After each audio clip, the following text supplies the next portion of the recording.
How's everybody doing here on this fine Thursday? It is June 3rd, 2021, and welcome to the More Than Philly Sports Network. We have an exciting show in store for all of you today, 4:18 p.m. here on the East Coast. We've got a lot going on. As always, joined alongside my co-host, Gavin Tony. NBA playoffs well underway, NHL playoffs underway. U.S. Women's Open began today in California, and at the moment, the PGA regular tournament, Memorial Tournament for Jack Nicklaus's course in Ohio is also well underway. Bryson DeChambeau getting a birdie, putting from off the green on the first hole. Just watching some of that. Gavin, how are you doing today? Welcome to the show. We got a lot. I've said it a few times already. We got a lot to go over with the NBA today. I'm doing great, Zach, and I have a lot of questions aimed at the Los Angeles Clippers. Zach, my team that I picked last year to basically ruin your best friend's dreams. So don't worry, the Suns are going to take care of that for me tonight. But Zach, I'm doing great. Fun day yesterday, a long day today, and how's the driver? I gotta ask you. We saw you get it worked on, but did it work? I'm curious to know. Yeah, for sure. Look, we get a chance to hang out as much as we can. Of course, we went out yesterday, had a good time. Decided we had some time to kill. Went down to Delaware, got myself my driver reshafted. Did need an adjustment to it. We added some more distance on the yardage. So, look, I'll be playing tomorrow as long as the weather holds off. I will not be playing my home course. I will be playing with a friend at a different course, which is a little wider. So I'm looking forward to it. I'm confident, but Gavin, I will have to let you know how I do. We had some good results yesterday. I know you only watched some of the bad hits, but may have hit you a few times by accident. But hey, I had a good time with it. The ball speed, everything looked good. The stats are looking pretty good. I don't think the kid was too blown away with my skill set, but No. I want to say I think he was impressed. I mean, Zach, you were hitting what 220, and then you changed I want to say the shaft, and you got a little bit more stiffer, and it went from 220 to 240, almost 250. And ladies and gentlemen, he took his frustration out on the tee and damn near hit me in my face. Yeah, I popped that a few times up. He kept grabbing new ones. I hope he got the other ones. A few is an understatement, but go on. No, without a doubt. Look, I'll let you know tomorrow, of course, for all of us out there. The golfing is definitely picking up. We are getting to the summer. I will be playing 36 holes coming up in a few weeks with a good friend of mine. Maybe I'll document that, share some of my experience on here. We played that last year as well, but not on the first day of summer in the grueling heat. Maybe we'll play 54 and we'll get crazy. I'm probably just kidding. If I play 54 holes, I'll probably be way too exhausted. But with that being said, let's get into it, Gavin. Are you ready for it? Always. I'm always ready for it. Without a doubt. Now, I do have to say beforehand, unplanned, we do have our matching Phillies T-shirts on today. The Phillies do not play today. They did not play yesterday due to a rain out, but they'll be playing in Washington tomorrow. This is a chance to go on a run a little bit. The Braves have the Dodgers coming up, so that's going to be a few games of competitiveness, most likely a couple of losses for them, and then the Mets, which are somehow winning games right now. I guess that Francisco Lindor finally decided to play up to his contract to an extent. They do have some injuries, but they are playing in San Diego right now. Gavin, I said this before, and we'll touch on it later because I know baseball is not really the center stone right now of what's going on. Not for our city, at least. This is a chance for the Phillies to go on a run. You have the Braves playing 3 games in Los Angeles. You have the Mets playing 3 games in San Diego.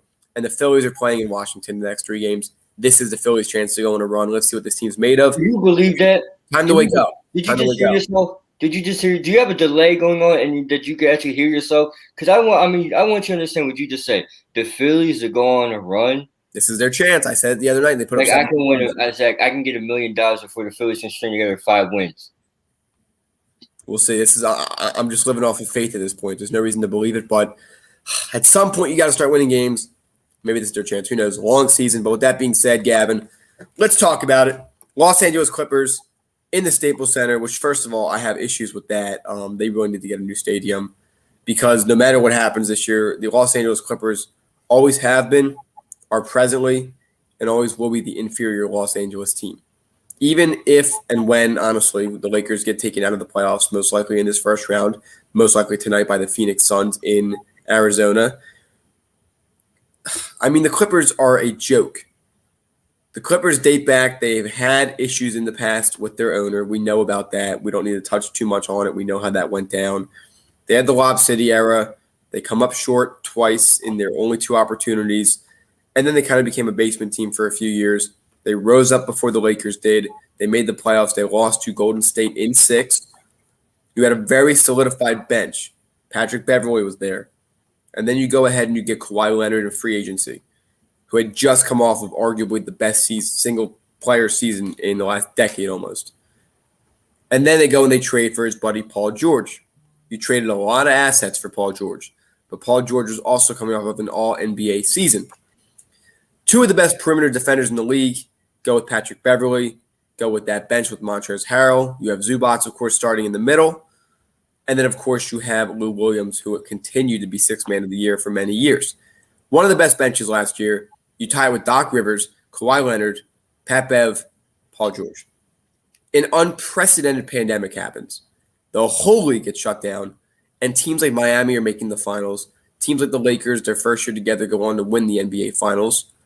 And a team like the Clippers loses to the Nuggets, who went on to win 2 3-1 series as that they were down. Yes, last year has an asterisk on it, so maybe I'll give them the excuse. But Steve Ballmer, what the hell are you doing? What are you doing firing Doc Rivers and promoting Ty Lue? I like Ty Lue. I have a lot of respect for Ty Lue. But damn it, he's no Doc Rivers. Doc Rivers has a track record of putting teams together to win. I understand that Ty Lue has 2016 on his resume, but he also had LeBron and Kyrie. Kevin Love, a very good team. J.R. Smith. They had a pretty damn good team, I'll be honest with you. Channing Frye. Once LeBron left, all of a sudden, Ty Lue couldn't coach anymore. And then he got fired, and since then went on to build his way back up. Respect him for doing it. Respect him for humbling out a little bit, going ahead and taking the assistant head coaching job with Doc Rivers, and then got promoted this year. But you take a look at a guy like Doc Rivers, and look, I get it. Paul Pierce, Rajon Rondo, pretty good players there, but they're not, in my opinion, anywhere near what that Cleveland Cavaliers team potentially was as far as talent-wise. And Doc Rivers put that team together. He made them win, and they became NBA champions. He was a big part of that. You're trying to tell me today that a team like the Clippers, who, yes, got bounced after being up 3-1, during a pandemic in a stadium where you could hear the ball dribble throughout the entire arena because there's no fans there, and how different it was. Because you got bounced in the semifinals by Denver, you fired Doc Rivers. That was an impulsive decision. I said it on this show at the time. I said, I don't understand the fire. I don't understand. He was in Philadelphia the next day interviewing, so I was happy. But I don't understand the termination at all, especially when Ty Lue was the replacement. All right? And now let's take a look at where they are. They underperformed all year. They rested their guys at the end of the year to avoid playing who? The Lakers. They got themselves down to the 3 seed, and they play the Dallas Mavericks. They lose the first 2. They come back and look pretty strong in the next 2 games last night, 105-100. These are close games, Gavin. These aren't blowouts. Luka's getting his. No one else except for, I think, one player. I think Finney Smith had double-digit points besides Luka. Not even Porzingis had Hardaway Jr. Hardaway Jr. has been a rookie. Hardaway Jr. had the double digits. The bottom line is this Mavericks team is nothing special, yet they're beating you. The Clippers are soft. Paul George, I never want to attack someone personally when I don't know them well, but based on what I see on the court, they have not been able to rise to the occasion. Kawhi Leonard is comfortable again. And when people talk about this all the time, comfortability kills people because they're no longer hungry. They no longer are dogs. He was a dog in San Antonio. He was a dog in Toronto. He has not impressed me at all the last 2 years. At all. He has been far from impressing me. Last year, people talked about putting him in the GOAT conversation a few years down the road because of how great he is defensively and how he threw that team, which had a rising Pascal Siakam and a pretty good Kyle Lowry on it. And Fred VanVleet. And Fred VanVleet got hot. And that's not to take away from Kawhi Leonard. He had a great run with that team. But he has not impressed me. Paul George hasn't impressed me either. Look, they might win this series and shut us all up, but they really look like a team right now that's going to go on and win the Western Conference. They were my favorites, Gavin. You get Ty Lue. I'll tell you right here, 3 moves that ruined this team. You fire Doc Rivers and replace him with Ty Lue, number 1. You lose to Sam Cassell, too, with that ordeal. That's how they lost when Doc came to Philadelphia. That was number 1. All right? Number 2, you let Montrezl Harrell walk. And not even walk. He took a literal walk from one side of the arena to the other. He packed his stuff into their locker room. He didn't even move apartments, stayed in the same spot. And number 3, you traded Lou Williams for Rajon Rondo. And Lou Williams was a better fit. He was a better player for them. He was a better scorer Maybe they wanted a more facilitator, which they got in Rondo. But those three moves right there hurt them. And finally, for the love of God, get the hell out of Staples Center. It's not your home. That is Laker Nation home. Even though they're going to get bounced in the first round by the Suns, that is the Lakers' home. That is purple and gold. That is Kobe Bryant Stadium. That is the stadium in the center of LA where Snoop Dogg is on the sidelines cheering his team on every night. The Clippers, get the hell out of there. That is not your home. Where are you going to send it? Go south. Honestly, go to San Diego. Get the hell out of LA. You are not Los Angeles. Los Angeles does not embrace you, and there's a reason for that because you can't win. Last year, everybody was talking all of a sudden how good they were. You just got a defending champion, the finals MVP, to join your team. You had Paul George to that. You already have a great team that was the 8th seed the year before. Oh, my goodness, the Clippers run LA now. And then LeBron said, watch me. Lee GM, as people call him, goes and gets Anthony Davis, builds himself a pretty nice team. They go on, they win the NBA Finals. That banner is in the Clipper Stadium last night. They're staring it down. They look up. You see 2020 NBA champs. Get out of Staples Center. Get out. Pack your bags. You're done. It's pathetic. Year in and year out. Blake Griffin, Chris Paul, DeAndre Jordan, JJ Redick. What happened to that team? All these players that you've had, all the talent that they've went through, all the money they're spending. Year in and year out, they come up short. I'm sick of it. Honestly, I'm sick of it. You make the wrong coaching hire, in my opinion. Not even the wrong coaching hire. I think that Ty Lue's a pretty damn good coach. However, Doc Rivers is definitively better. Maybe Paul George got his way saying, oh, he put me in too many pick and rolls last year. How you doing this year, PG-13? You've been playing the same. Honestly, he had an underrated year last year. So maybe people say he's overachieving this year. No, he's playing the same. He just kind of choked in the end of the playoffs last year in a bubble, in a unique environment where, honestly, everyone should be defended at that point. No one really should be giving them too much crap for blowing that 3-1 lead. I mean, Marcus Morris needs to shut his mouth sometimes. No, Zach. Zach, sorry to cut you off, but damn it, you got to show up, Kawhi Leonard. Paul, Game 7 last year. They were up by what? They were up like 12 in the third quarter, and Marcus Morris said, you're done, and the rest was history the next 3 games. Jamal Murray went off. Jokic had himself a good series. The Nuggets are a good team. Oh, George. Damn it. They should not be any Clippers. The Clippers were before the Nets, I'd say, the most talented team last year. They were my favorite to win it all last year. I'm disappointed in them. Get out of Staples, first of all. Number 2, you have to look in the mirror this offseason because this is bad. A bad situation for this team. And Kawhi Leonard has a decision to make this offseason. Does he want to stay home? Does he like home-cooked meals? I like winning. What about you, Kawhi? First of all, Zach, real quick. Paul George gets paid numerous amounts of millions to be hitting backboard. Zach, 3-year-olds hit backboard. For the last time I checked, Zach, the last time I accidentally hit backboard, I didn't have a beard. Zach, we were in the Y League, and I was going for my sixth medal. So I mean, come on, you're hitting backboard, and for Kawhi Leonard to not show up when needed the most. All right, we get it. That's the bubble play. Let's drop it. Let's go to right now, Zach.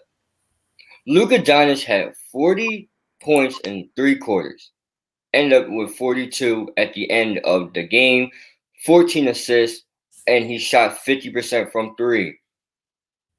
Where the hell is this glorified perimeter defense that consists of Kawhi Leonard and Paul George? And damn, I'm gonna throw Pat Beverly in there too. Look, that has been nowhere to be seen this year. Exactly.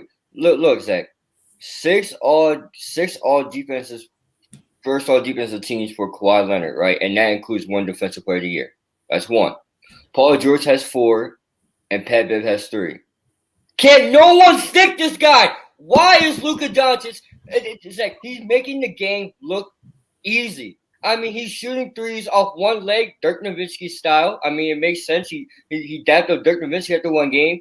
He literally, it's like I was watching the game last night. He runs in, runs out, turns around, chucks up a 3, and makes it.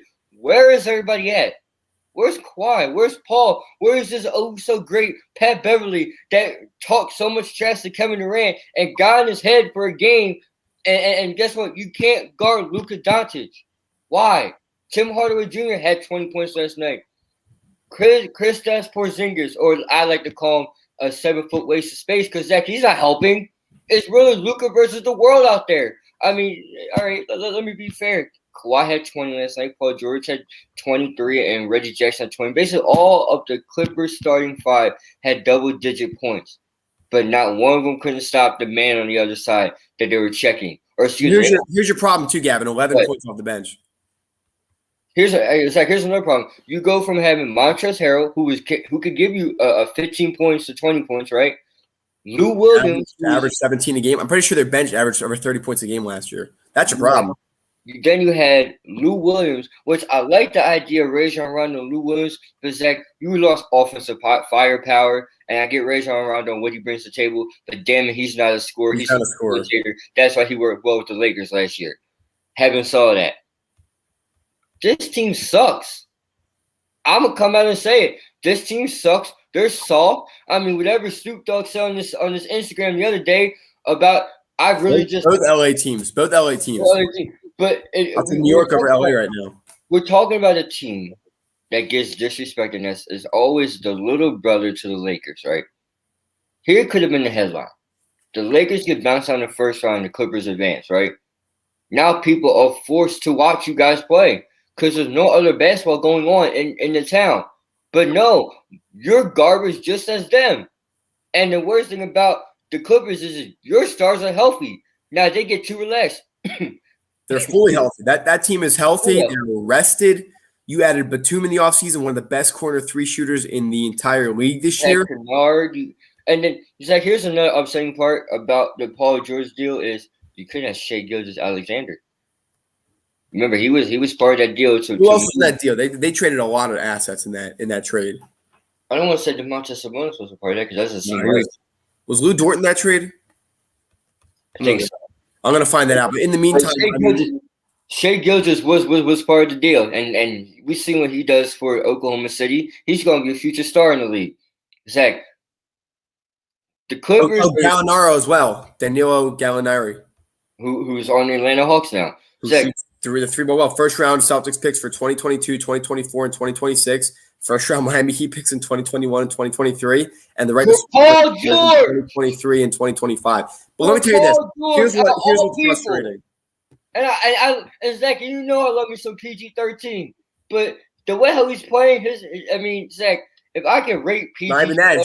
It's the fact that you don't have a bench, which they screwed up in the offseason. But now you can't draft either. You can't draft a bench. You can't trade for assets. Listen to this: rebounds last night, 47-45, Clippers favor.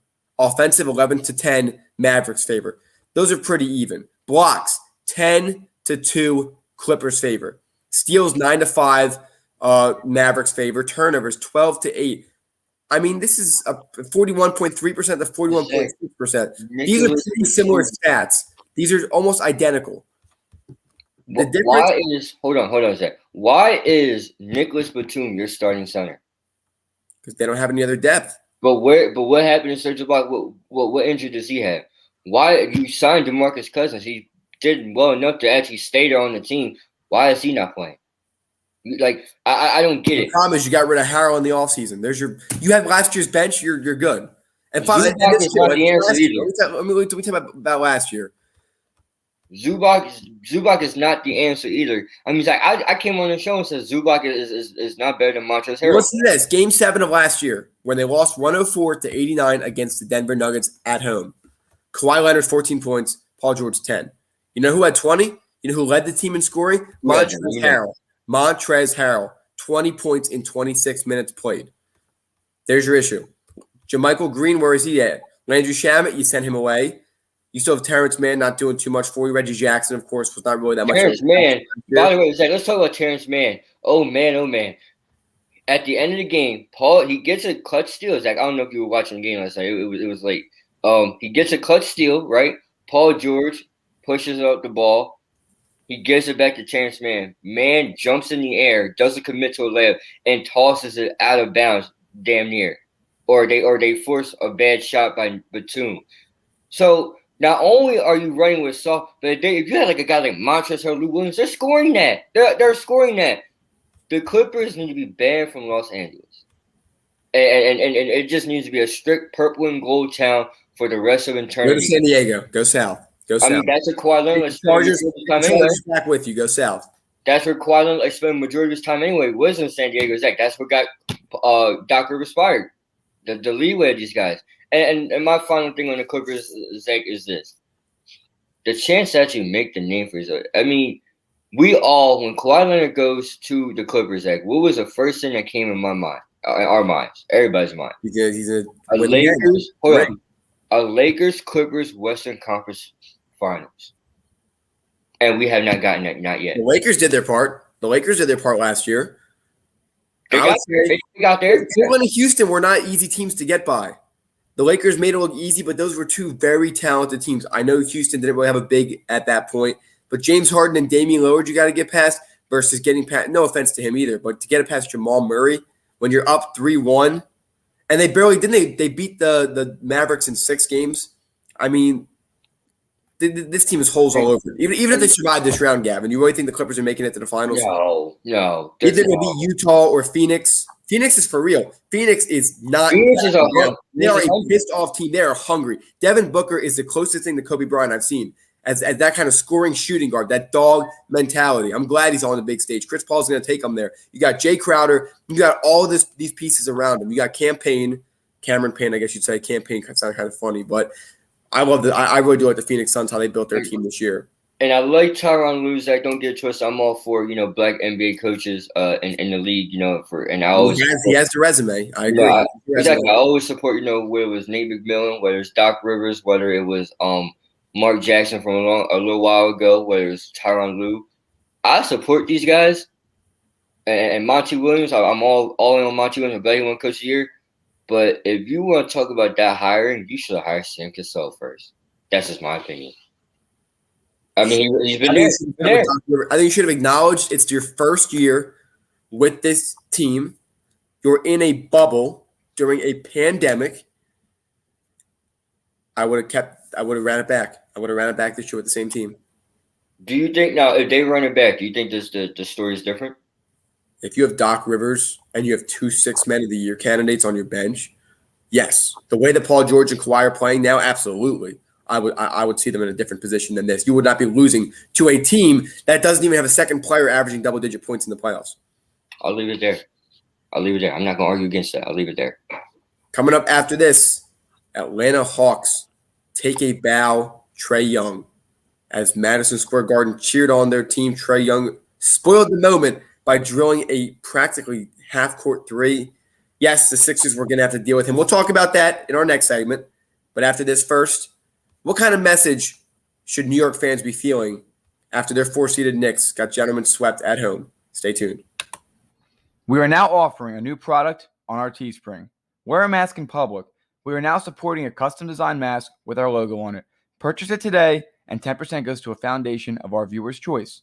It offers a full nose and mouth coverage, single-sided print, includes 2 2-inch elastic ear loops, non-medical grade product, and finally, $1 from every mask sale is donated to a nonprofit to feed children in need.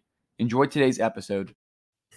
We've been doing this show for almost a year. Next Tuesday marks 1 year. Make sure you are here and staying tuned. We got some fun plans in store for us for next week. With that being said, the point of bringing that up is because we've been doing this for a year, and we've been talking basketball for a year. And one of the teams that we've spoken about in detail is the New York Knicks.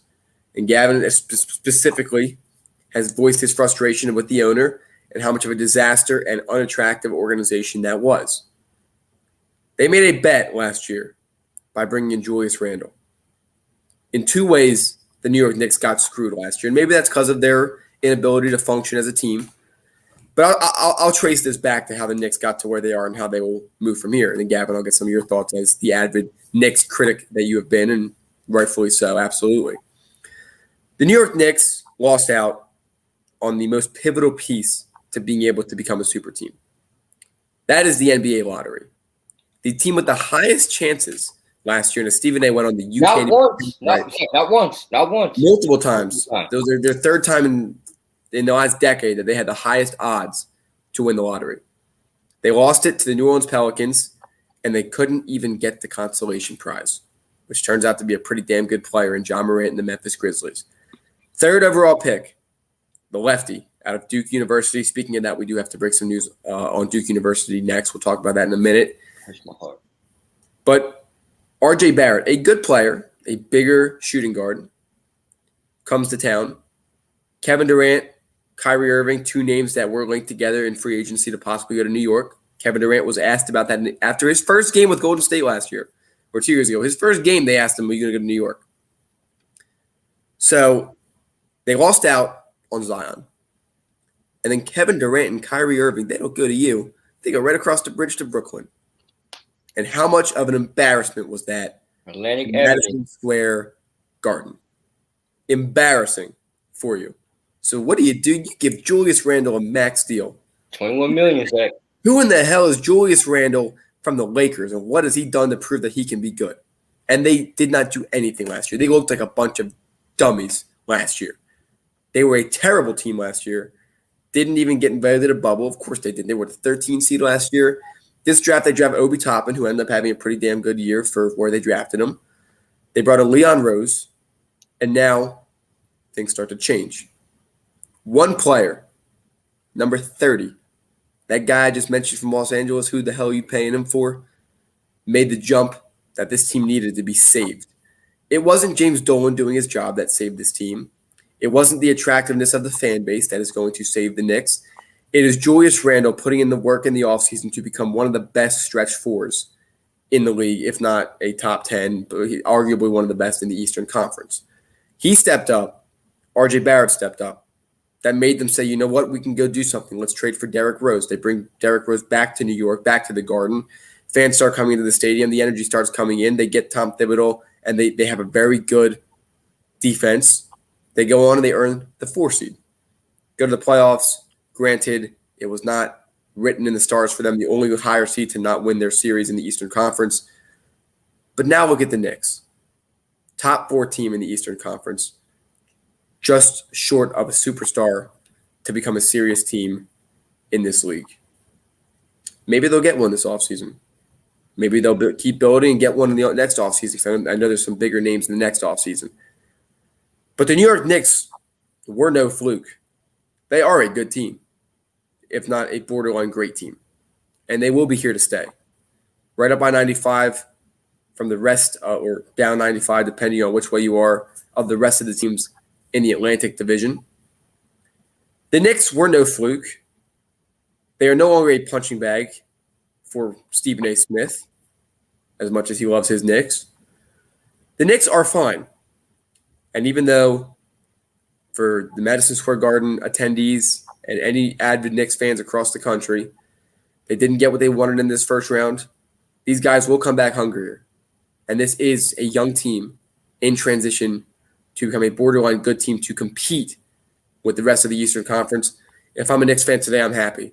Because a year ago, we were treading in the water, praying for someone to help us. And Julius Randle was not just some life vest, not some 10-footer, not some 26-footer referring to boat size. He came in a nice mini yacht, not a full-on cruise ship. You're going to need the cruise ship to come at some point to take you to land. But he gave you a yacht. He gave you more time. And the New York Knicks will be fine. They will attract free agents. And all of a sudden, they have went from being a laughingstock of this league to being one of the most attractive destinations in the NBA. So Julius Randle, Leon Rose, Derrick Rose, RJ Barrett, Obi Toppin, Alec Burks, Nerlens Noel. I can't believe I've just named that many relevant Knicks players because, yes, there are some relevant guys on that team. Congratulations on a good season played. And best of luck in your future, as long as you don't affect my Sixers' success. Hold on, Zach. Because I gotta give out five congratulations to these 5 people. Andrew Lustgarden, Leon Rose, Scott Perry, William Wesley, Tom Thibodeau, right? And then you can get down to the players, Julius Randle, all those guys. Why those 5? They outshined, and you can really say those 4, maybe you can leave out the president or chief executive officer, but you want to say those 5, that's fine. You outshine your owner. Your governor, as I like to call him in the NBA sector. I don't like the word owner. They don't call them governors. You outshine him. James L. Dolan is one of the worst governors I've ever seen in my life. And Zach, the Sixers one is nothing to really, parade around about. Trust me, we have our thoughts about him sometimes. But when it comes to the Knicks owner, and this was a storyline about the Knicks for the past couple of years since I really got onto it. Now, for those who may know, I love the city of New York. Love everything about it. Zach, the bright lights, big city, the atmosphere, everything. I drove past it last week. I sent you some pictures. And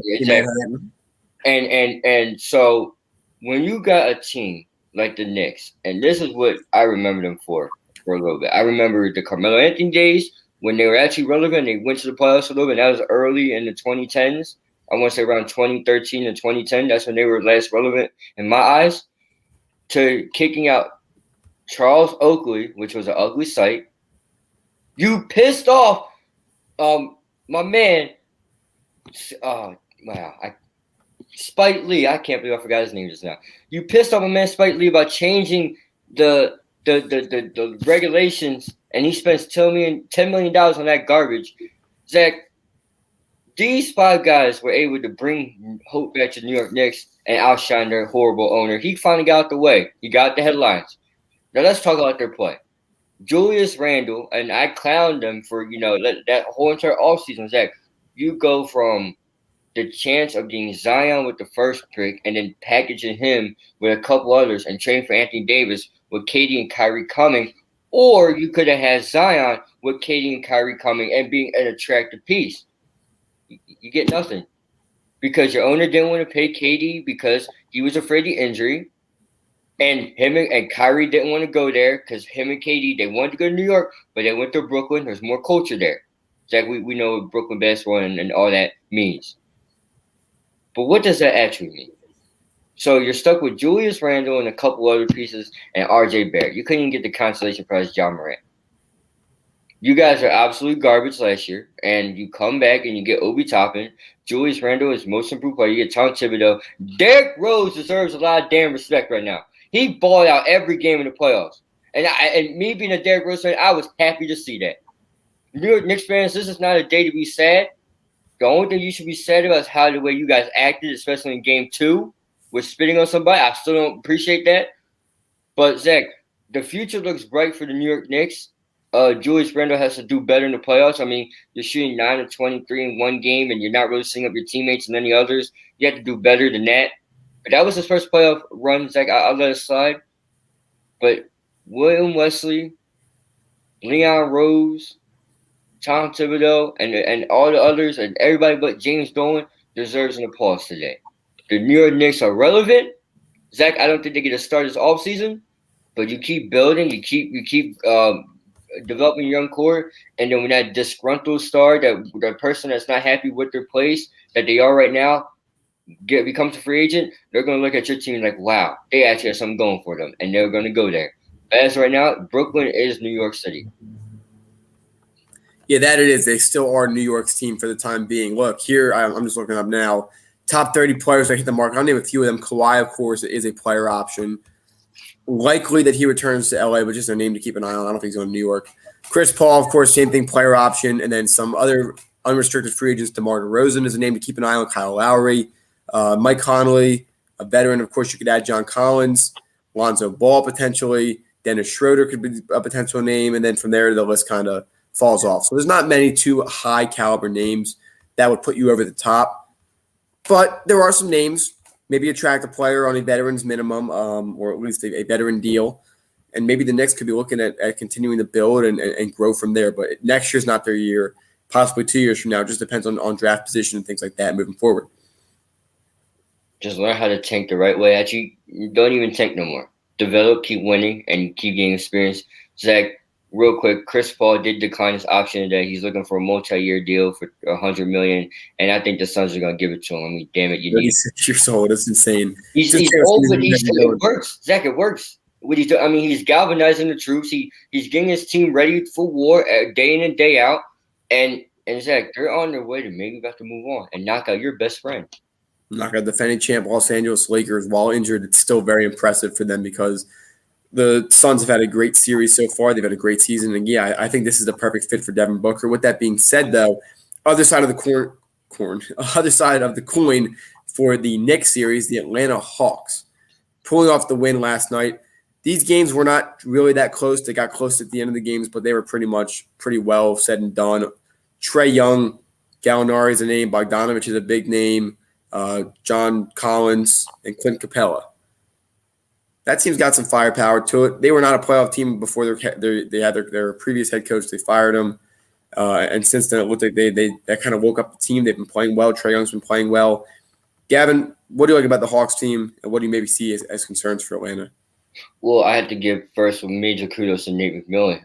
Lloyd Pierce gets fired. Nate McMillan steps in, and they go 31-10 or 31-12, which was just as great as the Sixers, and they find themselves into a playoff spot. And actually, you go on to win a series. But another major takeaway I have in this series is Trae Young is here, ladies and gentlemen. For those who may not know, if you actually pay attention to basketball, I know Trae Young has been a problem, but the world has never known that. It's the same thing with Devin Booker. It's almost like a coming out party. Ladies and gentlemen, this brother's here. This brother is cold.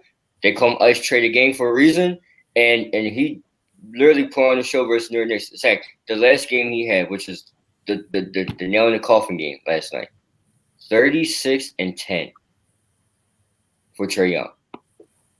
I don't like the Steph Curry comparisons. I find it a little bit disrespectful. He has a little way to go. But, Zach, I mean, the Atlanta Hawks is a really great team, a really talented team. They're really well put. They have big bodies for down low and Clint Capella and Collins and the crew. Collins is another great scorer.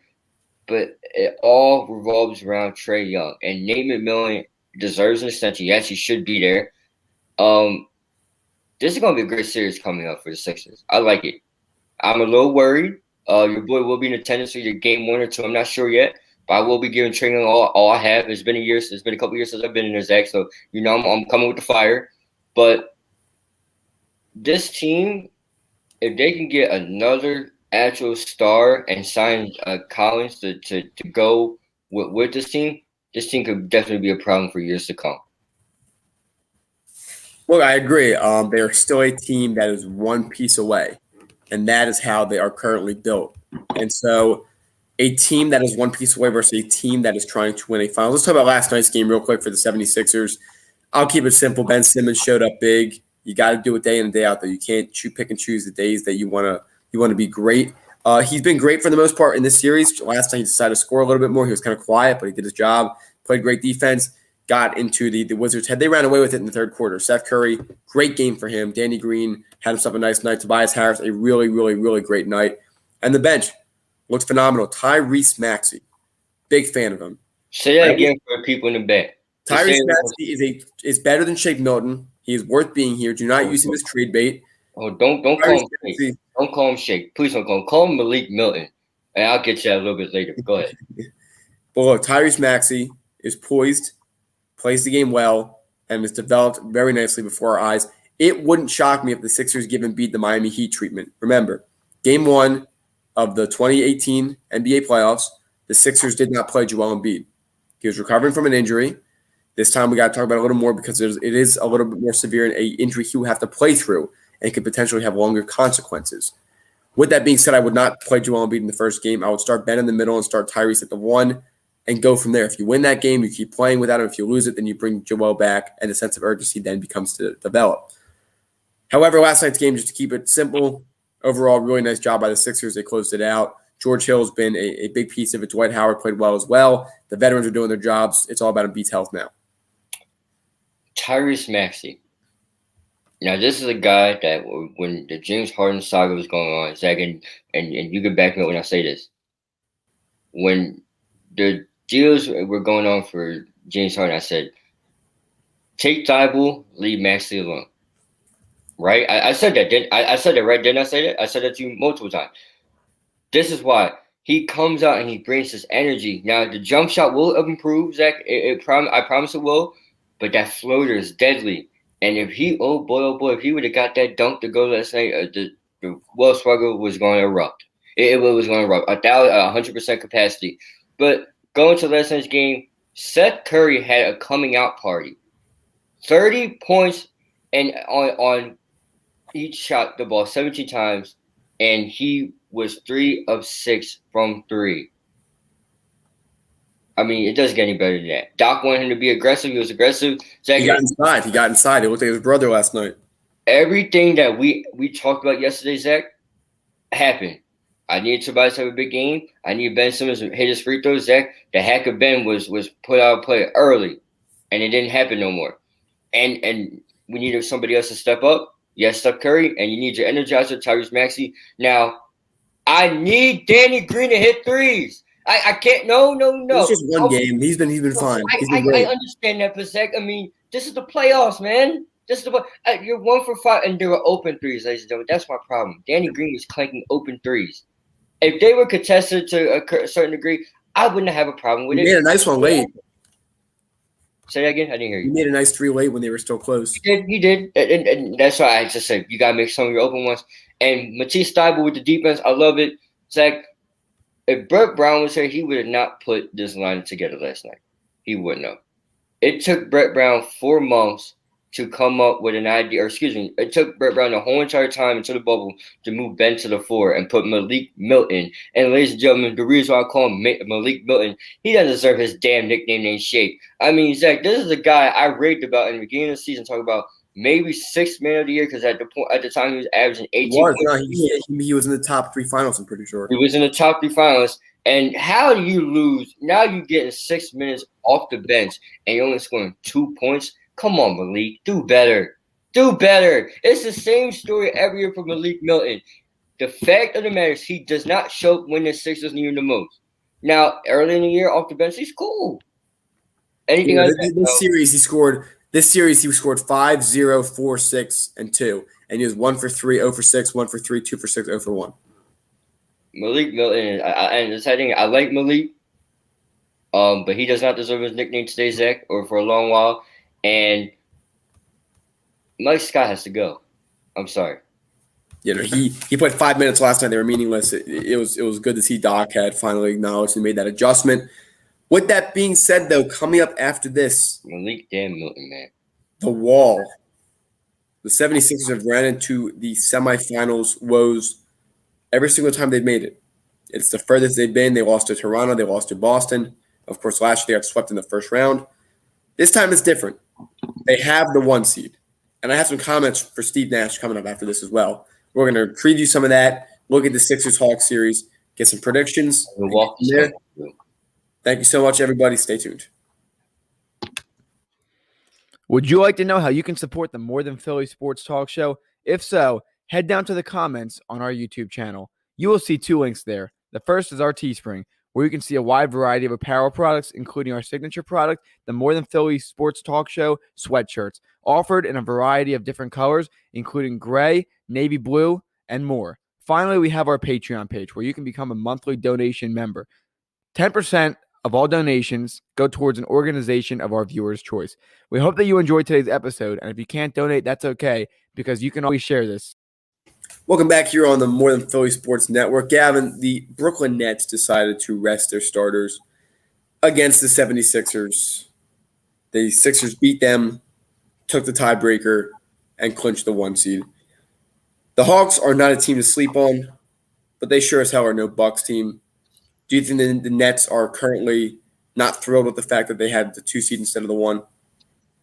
I don't think so. Zach, I think they're up for the challenge. This is what they wanted. I remember Kevin Durant's comments. He said, this Milwaukee Bucks team, you know, they gave it to us. They in the season series, they beat them 2-1. And Kevin Durant, I think, missed one of those games. But Zach, they're up for the challenge. The big 3 is healthy, and they're ready to go. They're motivated. So, personally, everybody's going to kick themselves for not having the 1 seed, Zach, because this year the 1 seed is so pivotal where the one actually gets the easiest ride to the Eastern Conference if everything goes the right way, and the 2 has to, you know, go against the 3. So, no, Zach, I don't think they're kicking. I mean, yes, Zach, I think they're kicking themselves, but at the same time, they're up for the challenge. This is going to be a nice 7-game series, Zach. I can't wait to watch. Yeah, I think it's going to be good. I don't know if it's going to be 7 games. I got to see how the teams respond to each other. 2 very different teams. One team is very top-heavy. You have a lot of guys up top that can shoot. The other team's more bottom-heavy. You got guys like Giannis who are going to get inside and get their points. It's going to be interesting. The defense, I think, is going to be huge. I think the Nets come out of this series, but they come out of it bruised. So now let's talk about who they potentially could be playing. The Philadelphia 76ers, who I wholeheartedly, in at worst 6 games, beat the Atlanta Hawks. The only problem is Joel Embiid. He was shooting around last night with no knee brace on, looked pretty good. I'm confident he'll rest. I think that his knee's going to bother him. It's going to be painful, but I think that he'll be able to fight through it. He will not play to the top level he needs to, so some guys are going to have to pick him up. However, I do think the Sixers do beat the Hawks. It's going to be a defensive series again. Got to get inside, got to get in the paint, got to pretty much neutralize Clint Capella and John Collins. Trae Young's going to get his. We know that. But Ben Simmons, late in games, you need to close out. That's kind of the theme. Let Trae Young drop 30 in 3 quarters, but he's not going to make a peep in the fourth. And that's kind of how it's been with guys like in the past, Russell Westbrook, or even last night with Bradley Beal, who'll get a lot of points early and be quiet in the fourth. But yes, I expect the Sixers to win this series. They play the first game Sunday at 1 o'clock in Philadelphia with full capacity. Unknown if Embiid will play yet. I personally would not start him, but that's going to be up to the medical staff as well as the coaching staff to figure that out. Zach, if I'm going on Sunday, I'm gonna be a little bit selfish. I kind of want to see the big man play. I mean, I've seen him. I've been to numerous Sixers games. I only see him play once, so that's a problem. But I'll leave my personal wants and needs out the side. Look, Zach, 6 games is really I can see it going to 6, but once again, I think as the stage gets brighter, how can the Atlanta Hawks answer it? You were on the brightest stage already in the first round in Madison Square Garden with a lot of angry New Yorkers screaming at you. But how are you going to handle the next round where a team that gets bounced out every year in the same place except for last year, Zach? With no Ben Simmons. No Ben Simmons. I see a series going to 5, and I give it 5 because Trae Young, the Sixers don't look like a team that can sweep anybody. I say 5 because I want to get it done as quick as possible. I think Doc Rivers is stressing, guys, Brooklyn and Milwaukee are going to take each other out. They're going to go game by game. They're going to throw punches. Who's going to be the last team standing? So I said 7. Doc Rivers is going to stress trying to get it done quick and fast. Trae Young's not going to go down in 4. He'll go down in 5. And the Sixers get the rest. But it's going to be deep in the series, you're right, Zach. And the key for me would be let Trae Young do Trae Young things, but it's stopping the others. It's stopping Zach Collins. It's stopping Clint Capella. It's how much threes you're going to let Trae Young shoot because he wasn't efficient, Zach. Trae Young was not efficient at all in this series.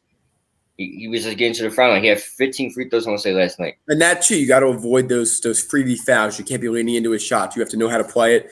Got to give him an uncontested look every now and then. But if he's off balance, he's not going to be as likely to make it. As long as the Sixers are at home, Zach, and us, we're motivating to go. This Sixers team is dangerous. I don't see how they don't go to the Eastern Conference Finals this year.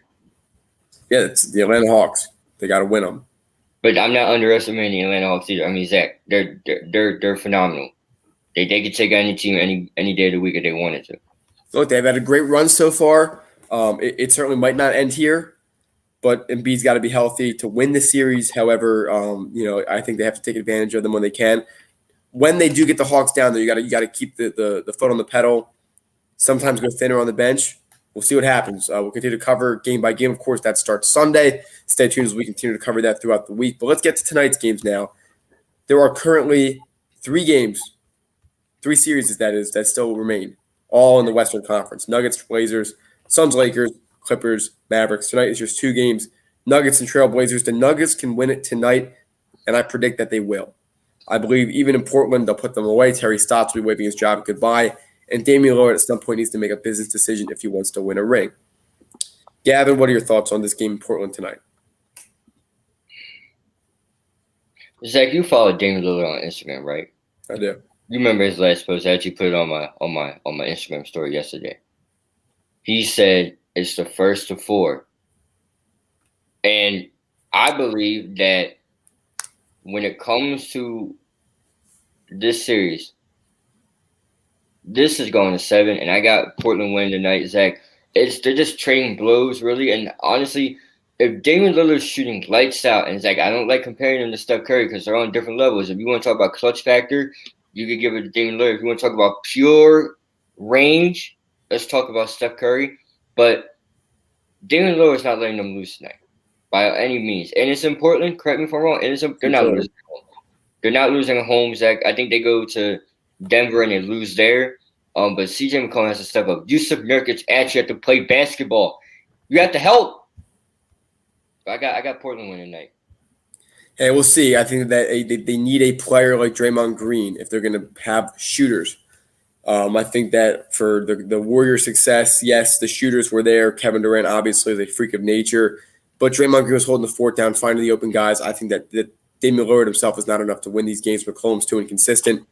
And they brought in Norman Powell, nice scoring piece, but they need guys in the front court. And I think they're paying the consequences right now against a team with a very strong front court. And finally, tonight, Phoenix Suns, Los Angeles Lakers in Staples Center. Gavin, I'll let you go first. Can I have my moment? I need it. Look, if Anthony Davis plays, and ladies and gentlemen, Anthony Street Clothes Davis, as Charles Barkley would like to say, I'm not going to call him that because I have respect for Anthony Davis. If Anthony Davis plays, what production are you going to get out of him? Zach, groin injuries hurt. All right, they're lingering injuries that don't go away, and it retracts your mobility. I'm not a doctor. I'm just going off of personal experience. You're not going to be able to do much. And Andy, and you have to still get cleared by your doctors. I think LeBron James is going to give it all they have, but they know this. The Suns are knowing this. It's the role players that you have to stop. And the role players have not been good. I mean, Dennis Schroeder gave you 0 points, and Kentavious Caldwell-Pope had 0. I mean, Zach, come on.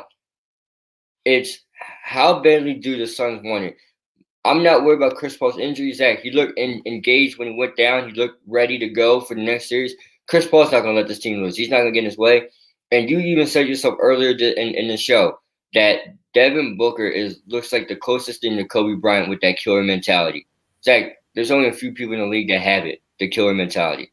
He's one of them. Damian Lillard is another guy. I'm not going to go off and name everybody else, but those are the two guys I think about having killer mentality. There's no way that the Suns lose tonight. I think it won't be as bad as it was the other night in Phoenix, Zach, where the wrong team. The Lakers get blown up by 30, but there's no way. I think Father Time really got to LeBron James this year. I think it was just a 71-day off season. I think that the Lakers do win tonight at home. If AD plays, I don't expect it to be a lot, but I mean, then what's the point? I mean, Zach, they're going to try to plug him in. I think I don't think he's the toughest guy mentally. Sometimes I think he'll fold to his injury. I don't think LeBron lets him go home tonight, but I do think they lose in Game 7. Look, we'll see. They could lose tonight. Defending champs first round. LeBron James will be 14-1 in his first rounds, his first ever exit in the first. It's going to be interesting, and we'll be here to cover it all. How great after last year's great NBA Finals run for LeBron James and the Lakers, but shortened off-season pandemic, everything in between.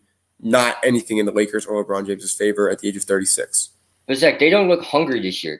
Anthony Davis doesn't look motivated to be there. LeBron James looks tired and old. I'm gonna come out and say, Zach, and I don't mean he has been 71-day off season. No, you can't. No. I don't want to hear about the 71-day off season. That's the wrong. Look at the Miami Heat. I don't want to hear that no more. I really don't want to hear that, Zach. Father Time got to LeBron James this year. There's no way to put it. At some point, what you're doing, your age will catch up to you. Zach, my knees aren't the best. I probably have 30, 39-year-old, 40-year-old knees, or 50-year-old knees, whatever. I know this. I don't run that much no more, Zach. I know this, but because my knees caught up to me and said I can't do these things. LeBron James' age caught up to him, like. LeBron James is not attacking the rim because you know what? Everybody else around him sucks, besides Anthony Davis. So they're gonna clog the rim. Zach, the Phoenix Suns are making LeBron James look old. You're running into a Suns team that is hungry, that is motivated to be there, and as my grandma will always say, they're showing off. What I mean by showing off is when you're in a new place before and you're just around new people, you're not acting like your normal self. You're showing off. Zach, they're showing off right now. They are on another level. They are excited to be in front of everybody. And we're not. I mean, your first ever playoff run would be to knock off the supposedly defending champs. I mean, come on. It doesn't get any better than that. Yeah, quite possibly 9 o'clock tonight, 8 o'clock, Nuggets, Trailblazers in Portland. And then 10:30 p.m. Los Angeles. Going to be fun ones to watch. Everybody stay tuned for that. I mean, NBA, Adam Silver. I mean, I love Ernie Johnson and Kuba. 10:30? 10. Wow. Okay. How about Draymond Green, though? Second night in a row. He's on TNT's report filling in for Charles Barkley. Did you see the little guarantee button that says you have too many rings to hit? All that. I did see that. I mean, look. I mean that's why I'm not mad about watching the game up late. I just people got stuff to do tomorrow. That's the problem. Yeah, it's interesting to watch some of these guys. Steph Curry is at the golf tournament right now in the Pro-Am. He had himself a fun day out there yesterday. Draymond Green's out there doing announcements. They're getting ready for retirement, Gavin. I'm just kidding. The Warriors team is still not finished yet. We'll talk about that, of course, down the road. But with that being said, everybody, thanks for joining us again here on the More Than Philly Sports Network. Gavin, anything else you wanted to say before we go? Real quick, Zach, I just found this out as I was sitting here scrolling through my final little notes. Oklahoma lost to James Madison today in the College Softball World Series. What happened? JMU upset. Zach, JMU is on the roll. I don't know if Oklahoma's officially done, but the 1 seed, the UConn of college softball got knocked off today, Zach. So I have to wait and see what's going on for the rest of that. Yeah, we'll see a lot of exciting sports in the world. Finally, congratulations to Pepperdine yesterday claiming the World College Golf Championship team event. Of course, the team able to secure it in match play yesterday. Quite an exciting moment for those young men. Best of luck in their futures as well. I'm telling you, college golf is very underrated. It's fun to watch. Right now, the U.S. Women's Open is underway today as well out in the Olympic Club in California. A lot going on in the golf world, a lot going on in the sports world itself. Coach K. And finally, to wrap it up today, yes, the unfortunate news. Coach K, Duke University there for a long time. After Roy Williams announced his retirement this year, Coach K retiring after this season. ACC making some big changes possibly in the future. We'll see how this season goes for him on his farewell tour. Maybe Duke can win it all one last time for him. It's going to be an interesting season to watch. But of course, that was some shocking news that came out in this past week. I didn't know Coach K was 74 years old. He doesn't look like it. Looks good, but that's what keeps him young.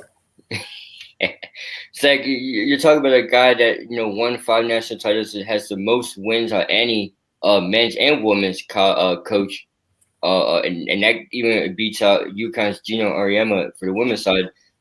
This guy put a lot of first round picks. I think he has 41 first round picks. It could be even more than that. Coach K. So Duke University is a powerhouse. One of the blue bloods that was terribly missed this year due to COVID reasoning in the ACC tournament. So it's like I don't know, but I'm excited to see Roy Williams step down this past year or this year, and Coach K is going to coach after this next year. So we're going to watch and seeing who's going to be the new powerhouses. Be fun to watch, quite possibly. Thank you again to everybody out there. Believe we covered most of the sports. Again, Phillies don't play until tomorrow. Good. Keep them off that TV. We don't want to watch that garbage. And don't let the shirts fool you, ladies and gentlemen. I play roulette with my closet, and sadly, this was the one that was picked. Quite possibly get some more Phillies apparel for Gavin as well. Thank you again to everybody for watching us here on the Phillies Network. We hope you all have a great night, and we'll see you all soon. Have a good night, everybody. If you enjoyed today's video, make sure to like, comment, and subscribe if you haven't. In addition, hit that bell icon and set it to all to get reminded of when we go live and when we post excerpts of our videos.